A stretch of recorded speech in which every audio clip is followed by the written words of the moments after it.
saudara pendengar yang kami kasihi dimanapun Anda berada. Anda kembali bersama kami pada acara Telaga, Tegur Sapa Gembala Keluarga. Saya Gunawan Santoso dari Lembaga Bina Keluarga Kristen. Selama lebih kurang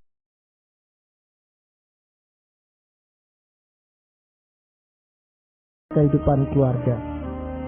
Telah hadir bersama saya Bapak Dr. Paul Gunadi, seorang pakar dalam bidang bimbingan yang kini aktif mengajar di Seminari Alkitab Asia Tenggara di Malang. Telah hadir juga bersama kami Ibu Idayanti Raharjo, salah seorang pengurus di Lembaga Bina Keluarga Kristen. Ikutilah perbincangan kami karena kami percaya acara Telaga ini pasti sangat menarik dan bermanfaat bagi kita semua. Pak Paul, kita akan melanjutkan perbincangan kita beberapa waktu yang lalu seputar masalah hubungan orang tua dengan anak, Pak Paul.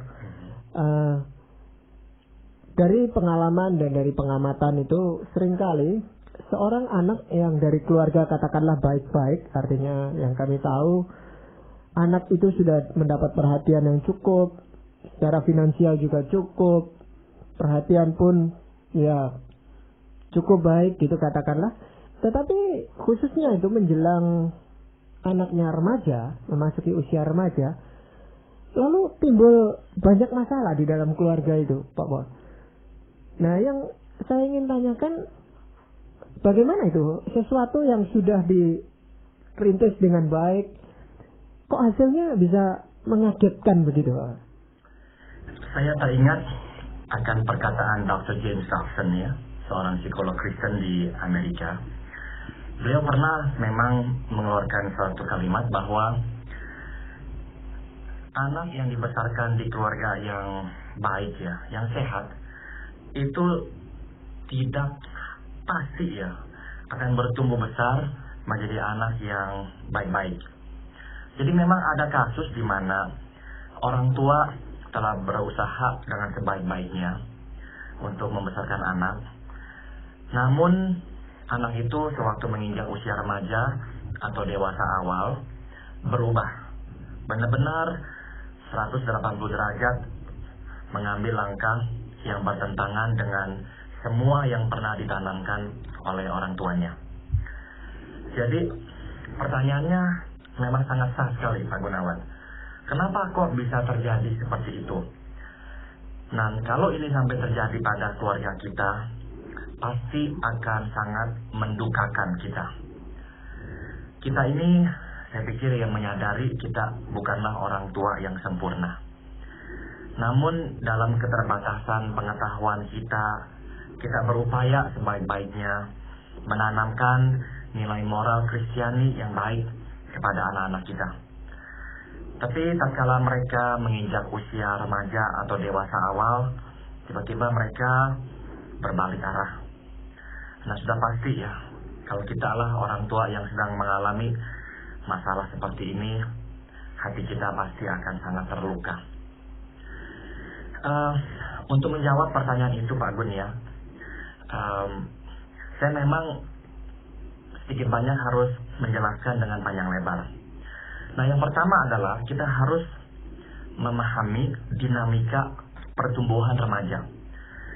Remaja adalah usia yang penuh pergolakan, seperti kita ketahui. Nah, oleh karena penuh pergolakan, anak itu akan mengalami pergumulan untuk bisa berjalan di rel yang benar atau yang telah ditetapkan oleh orang tuanya. Secara rasional, dia sudah sadar apa yang harus dia lakukan. Namun, gejolak internal dalam dirinya itu cenderung menghasilkan letupan-letupan keinginan untuk bereksperimen.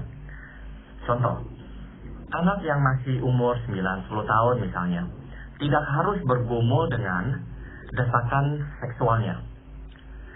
Tapi anak yang sudah berusia 16 tahun akan harus bergumul dengan desakan seksualnya.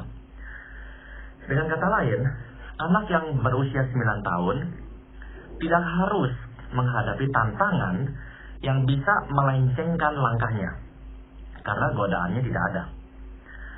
Tapi bagi anak yang berusia 16 tahun, dia harus menghadapi godaan yang mungkin sekali ya, satu waktu akan berhasil melencengkan langkahnya. Karena godaan ini memang sesuai dengan pertumbuhan badaninya, yaitu pergolakan dan perubahan sistem hormonal dalam tubuhnya. Sehingga desakan seksual itu menjadi sangat besar. Dalam menghadapi desakan seksual ini, si anak memang akan dihadapkan dengan pilihan.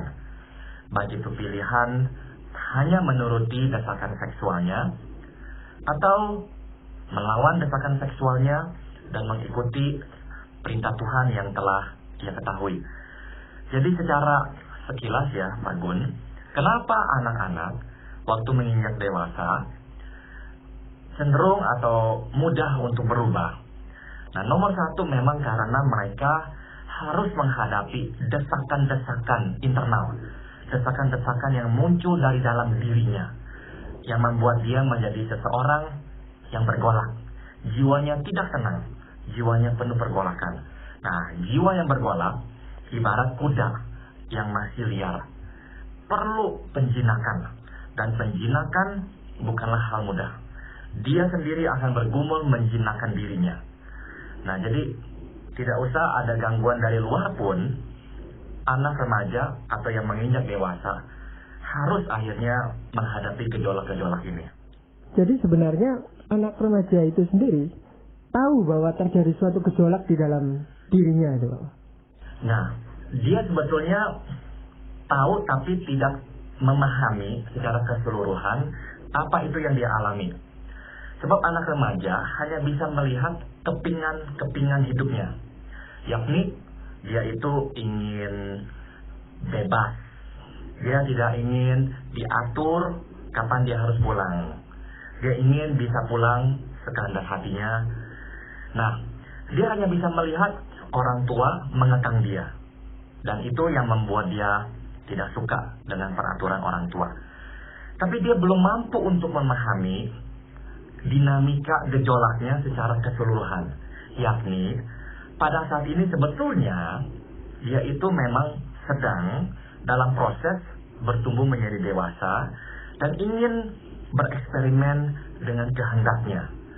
Yakni, waktu dia mengambil keputusan, dia menginginkan orang tua juga menghormati keputusannya atau pilihannya.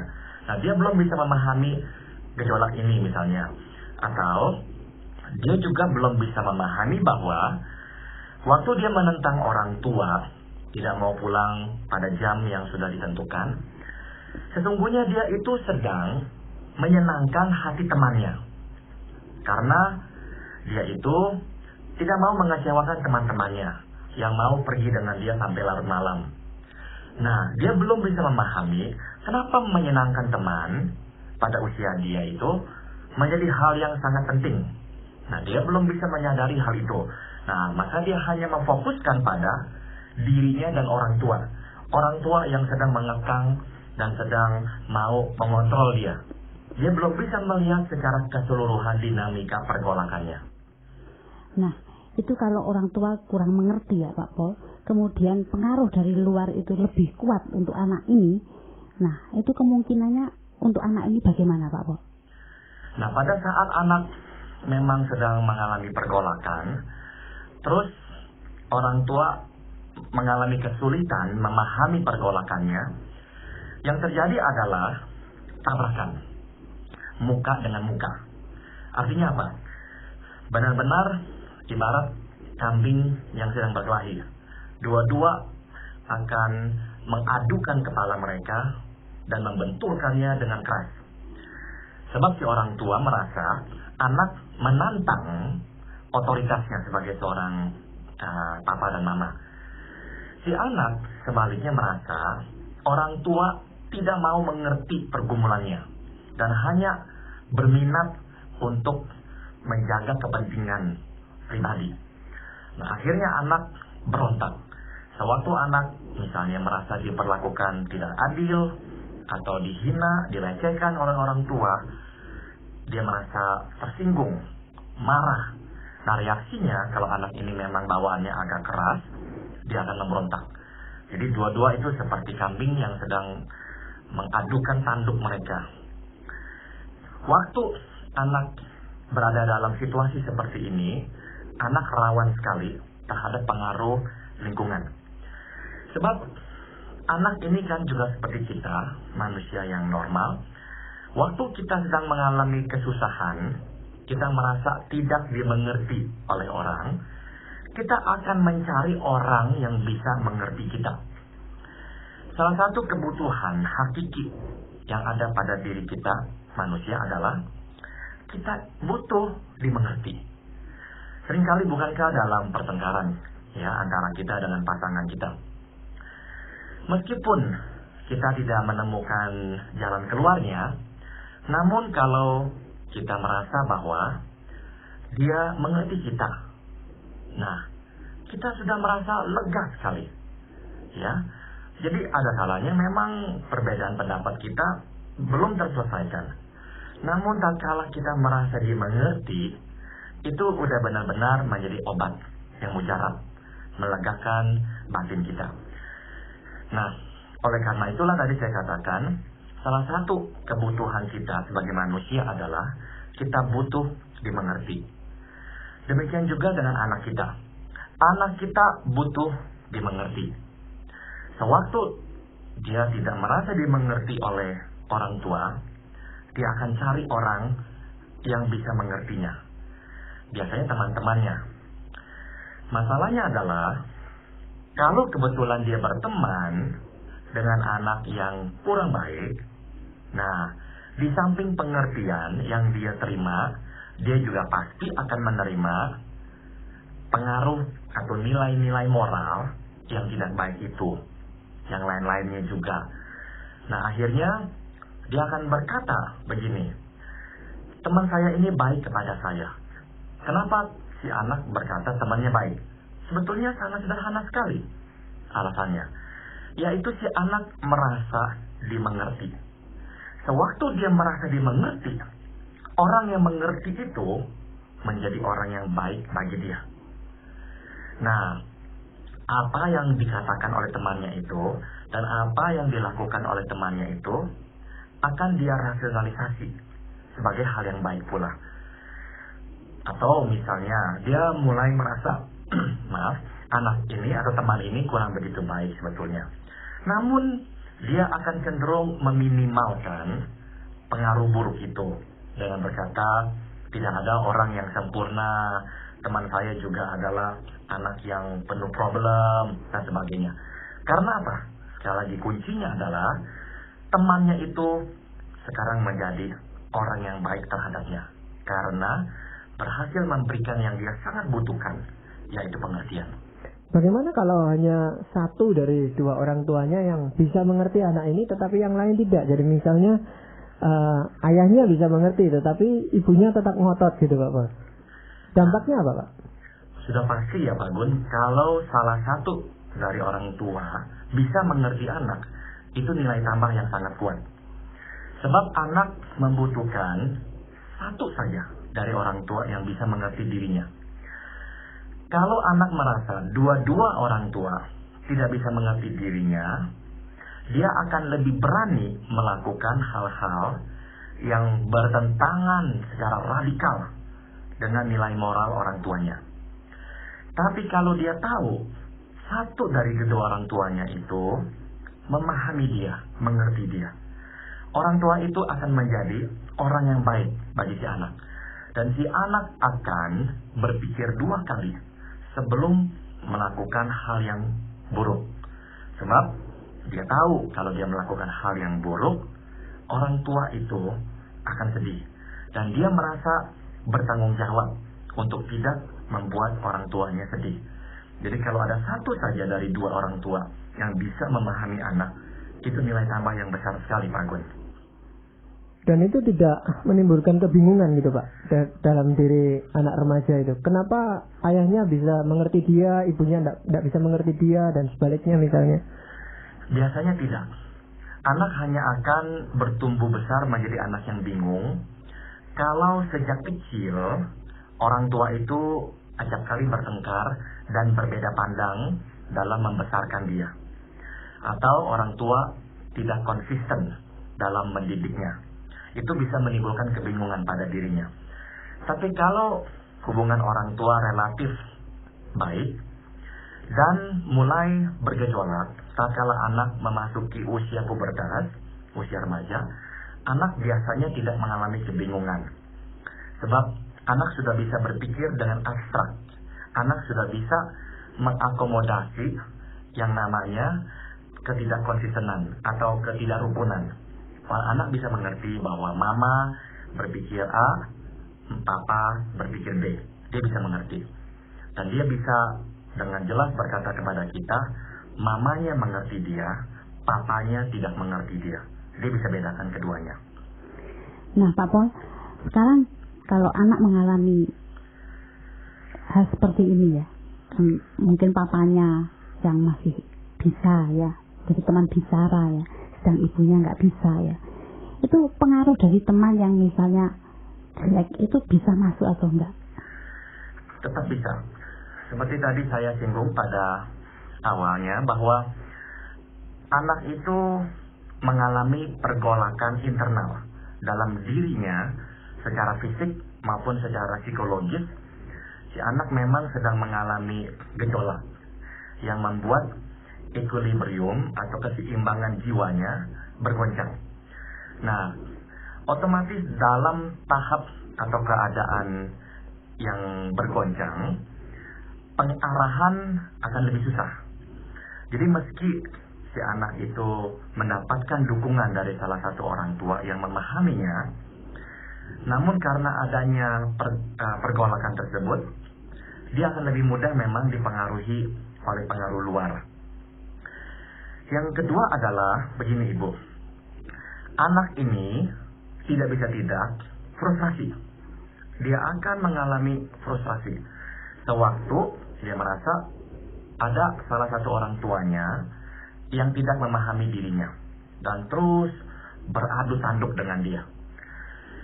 Nah, dia tidak bisa mengekspresikan rasa frustrasinya dengan bebas. Sudah pasti dia sebagai anak, dia merasa dia kalah di posisi yang lebih lemah dibandingkan orang tuanya.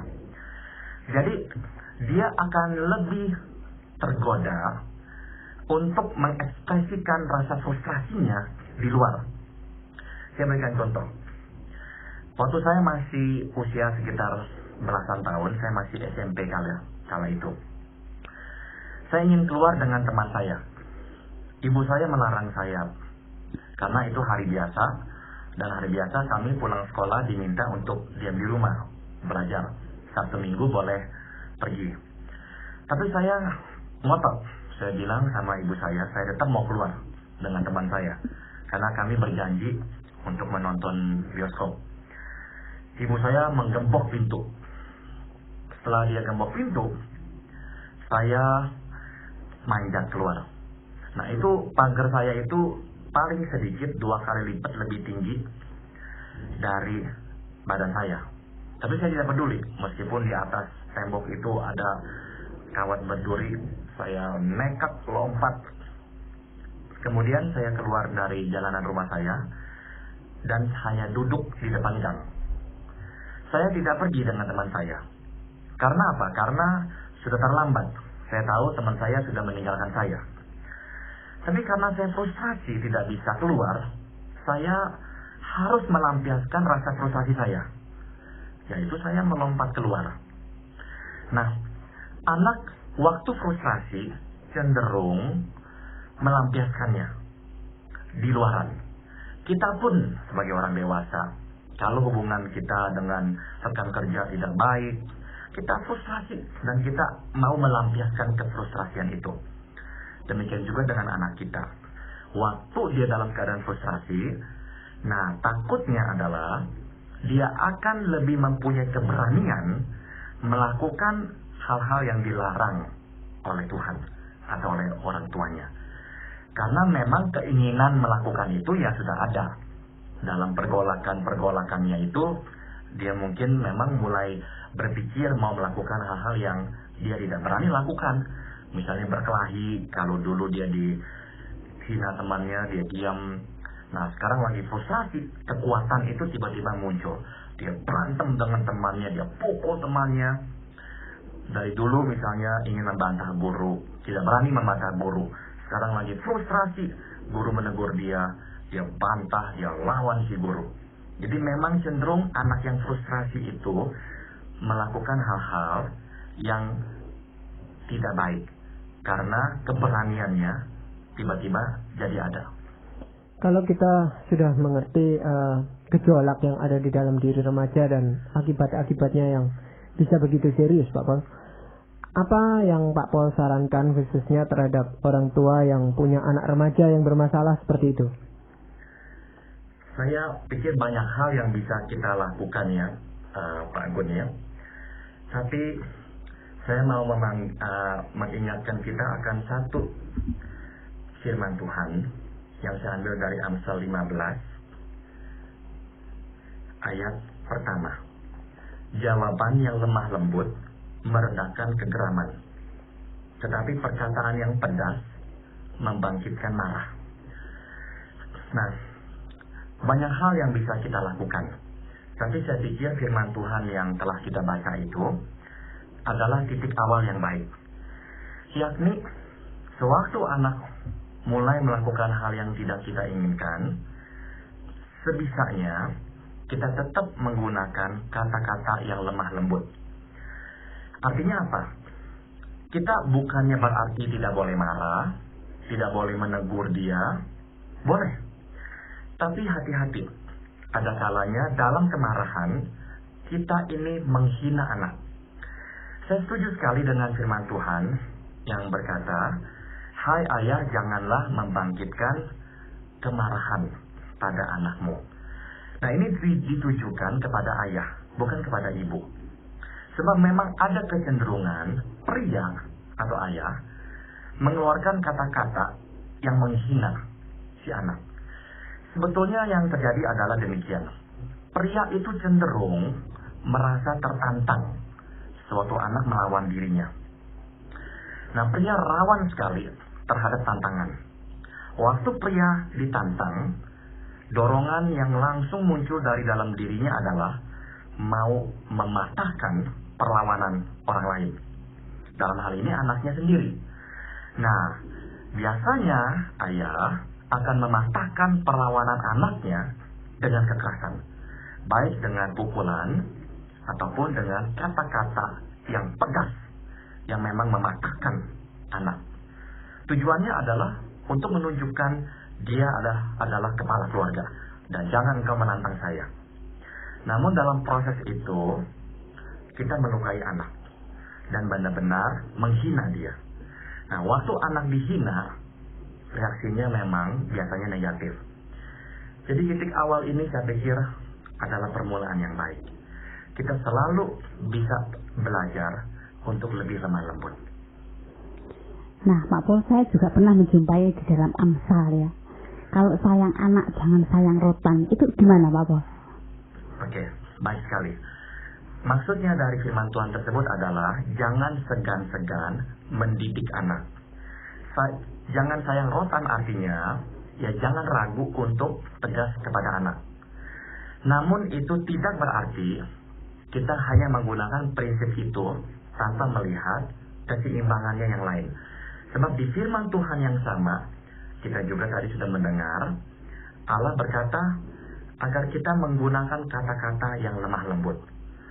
Nah, sebaliknya juga, sama dengan itu, Rasul Paulus juga mengimbau kepada kaum ayah agar jangan membangkitkan amarah pada diri anak.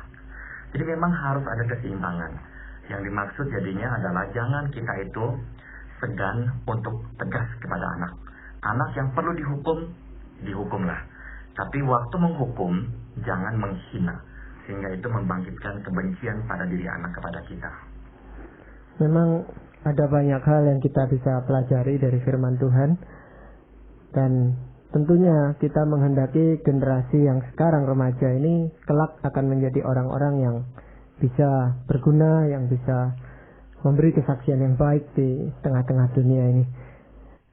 Dan demikianlah telah kami persembahkan ke hadapan Anda sekalian sebuah perbincangan seputar kehidupan keluarga masa kini bersama Bapak Dr. Paul Gunadi. Apabila Anda berminat untuk melanjutkan acara Tegur Sapa ini, kami persilahkan Anda menghubungi kami melalui surat. Alamatkan surat Anda ke Lembaga Bina Keluarga Kristen, Jalan Cimanuk, nomor 58, Malang. Saran-saran, pertanyaan, dan dukungan Anda sangat kami butuhkan. Terima kasih atas perhatian Anda dan sampai jumpa pada acara Telaga yang akan datang.